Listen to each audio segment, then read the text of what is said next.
കൊച്ചി വാർത്താ ചാനലിലേക്ക് സ്വാഗതം. മണ്ഡലം ഒഴിയും മുൻപ് വോട്ടർമാരോട് നന്ദി പറയാൻ രാഹുൽ ഗാന്ധി നാളെ വയനാട് ലോക്സഭാ മണ്ഡലത്തിലെത്തും. മലപ്പുറം ജില്ലയിലും കൽപ്പറ്റയിലുമായിരിക്കും രാഹുൽ വോട്ടർമാരെ കാണുക. രാഹുൽ പോയാൽ പകരം ആര് എന്നതാണ് ഇനി ആകാംക്ഷ. സിറ്റിംഗ് മണ്ഡലമായ വയനാട് ഒഴിവാക്കി റായ്ബറേലി നിലനിർത്താനാണ് നിലവിലെ ധാരണ.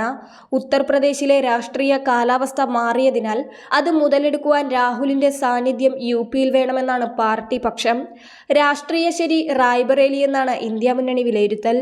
എന്നാൽ വോട്ടർമാരെ കാണാൻ വരുമ്പോൾ രാഹുൽ എന്ത് പറയുമെന്നതാണ് എല്ലാവരും ഉറ്റുനോക്കുന്നത്. ഏത് ലോക്സഭാ മണ്ഡലത്തിൽ തുടരാനാണ് താൽപ്പര്യമെന്ന് ശനിയാഴ്ചക്കകം രാഹുൽ ഗാന്ധി ലോക്സഭാ സ്പീക്കർക്ക് കത്ത് നൽകും. അതുവരെ രാഹുലിന്റെ മൗനം ഉണ്ടാകുമെന്നും വിലയിരുത്തൽ.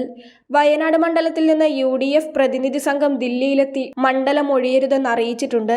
മറിച്ചായാൽ പകരം പ്രിയങ്ക വരണമെന്നാണ് താൽപ്പര്യം.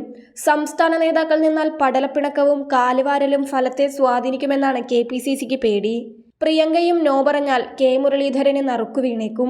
രാഹുൽ പോകുമ്പോഴുള്ള വോട്ടർമാരുടെ മടുപ്പ് മുരളിയെ വെച്ച് മറികടക്കാനാകുമെന്നാണ് വിലയിരുത്തൽ. കോൺഗ്രസ് വിട്ട് DICയായി ഒറ്റയ്ക്ക് മത്സരിച്ചപ്പോൾ മുരളീധരൻ 1 ലക്ഷത്തോളം വോട്ടുകൾ നേടിയിരുന്നു. മുസ്ലിം ലീഗിനും താൽപ്പര്യം മുരളിയോടെന്നതും അനുകൂലമാണ്. ഇടതുപക്ഷത്ത് ആനി രാജ തന്നെ വരാനാണ് സാധ്യത.